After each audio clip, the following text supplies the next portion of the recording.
Alright guys, so today we've got the video of the year, because I've been wanting to make one of these videos for so long, like as long as I can remember. I've always wanted to do this, but because I was so scared of putting myself out there, I never did it until now, because now I've got a YouTube channel and I've got my online friends. I write reviews every now and then. I would like to write reviews for every single one, but sometimes I can't be bothered, to be honest. But it's good because I do forget a lot about what I read. At the end of the video, I will tell you my absolute favorite books of the year, but I'm going to keep that a secret for now. So first book I read in 2024 was a short collection by Virginia Woolf. It was okay. I gave it 3 stars. I read it in Spanish, and in Spanish it's called Londres, so I guess London. Feel Good Productivity, How to Do More of What Matters to You by Ali Abdaal. This is the book I wanted to translate, so I reached out to Ali. They already had a translator, so I was not able to translate it, but this was a good book. I gave it 4 stars. Next book is Attached. So Attached is a book that is great if you want to learn about relationship, your attachment styles, and the dynamics that creates when you relate to others, especially romantic relationships.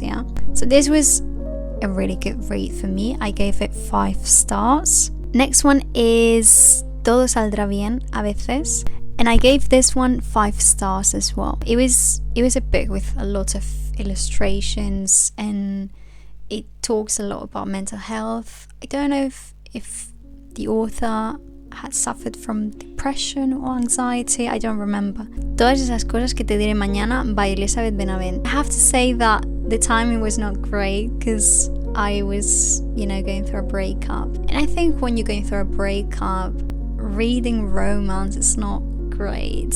I would not recommend it. But still, I gave it 4 stars because anything Elísabet Benavent writes, I love it. I'll read it. I don't know if it's actually, is it translated into English? I mean, she's very popular in Spain. El poder de la hora, so Power of Now, I think. This was really good. It was a difficult read. I give it 5 stars. If you're not into spirituality, self-help kind of thing, you should probably skip this. But personally, it's something that I'm very passionate about. I should probably reread it because I don't remember a lot.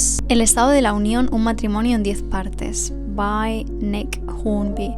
So again, this one is originally written in English. I read a lot of translations this year because one of my goals was to learn more about the industry, literary translation. I remember liking this book. I gave it 3 stars. La mejor persona, honestly, I gave this 4 stars, but I don't remember a lot of it. I've got a review here. He disfrutado mucho leyendo esta recopilación epistolar. Xavi tiene una manera de escribir que te atrapa desde el principio. Una prosa rica en léxico y fluida. Mi única pega es que me quedé con las ganas de leer a Natalia en primera persona también. Oh, I do remember it. Yeah, Natalia. Yeah. Pero por lo demás muy contenta, lectura entretenida y que engancha. Yeah, this was a good read. Good one if you are like in a reading slump, because it's very easy to read as well. But yeah, La mejor persona, Spanish book. This one is not very popular, I would say. No, it's not very popular, so maybe it's not translated. But if you're learning Spanish, or if you do speak Spanish like me, it's a good read. Next one is Patria by Fernando Aramburu. This one has been translated, of course. It's a very famous work, and I loved it. It was a tough read because it's difficult, but I loved it.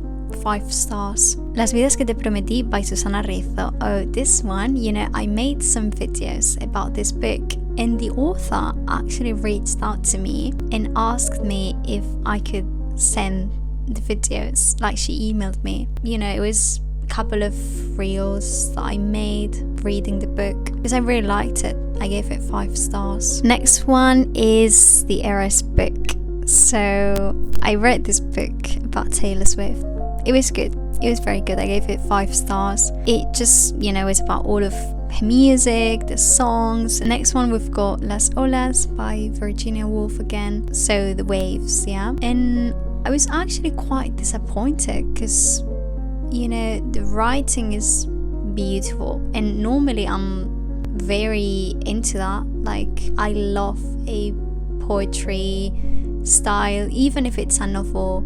I really like it when the author is very poetic in the style, but I just didn't really connect with the characters. I don't know if because there were too many characters, I don't remember what it was, but I was actually quite disappointed because, I was enjoying the writing, but the characters, I don't know, I didn't really relate. So yeah, I gave it 3 stars, which is good. I mean, it's still good, but I do love the way she writes. And then Del Paraíso by Juan del Val. I don't remember anything about this book, but I gave it 2 stars, so I imagine I didn't like it very much. I also read this book about translation. It was interesting, gave it 3 stars. I read a book by my favorite author, so Carmen Martín Gaite, Los Parentescos. I gave it 4 stars. I also read El Árbol de la Ciencia and I gave it 3 stars. Sugra Gramat by Avni Doshi.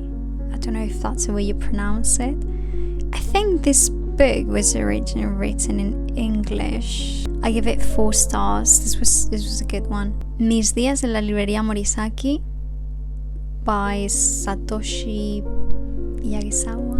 And I gave this one 3 stars. No Todo el Mundo by Marta Jimenez. I gave this one 4 stars. The Highly Sensitive Person. I didn't rate this book because I don't know, have mixed feelings, because some bits of it were very useful for me because I could relate a lot, but then it was just a very long book in my opinion, and I think the way it was written didn't make it easy. But obviously it's a topic that is difficult to make it interesting, so I just have mixed feelings. It could relate to actual people who had experiences that I also have.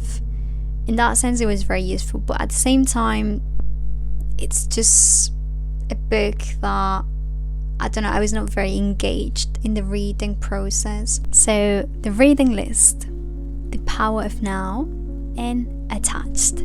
So those are my books of the year, I would say, probably. Obviously, there are other books that I've adored, but if I could only recommend 3 books for you to start in 2025, those are my recommendations. If there are any books you would like me to talk more about, let me know. Also, I don't normally have my nails done, so I have to show off a little bit. They're very Christmassy, aren't they?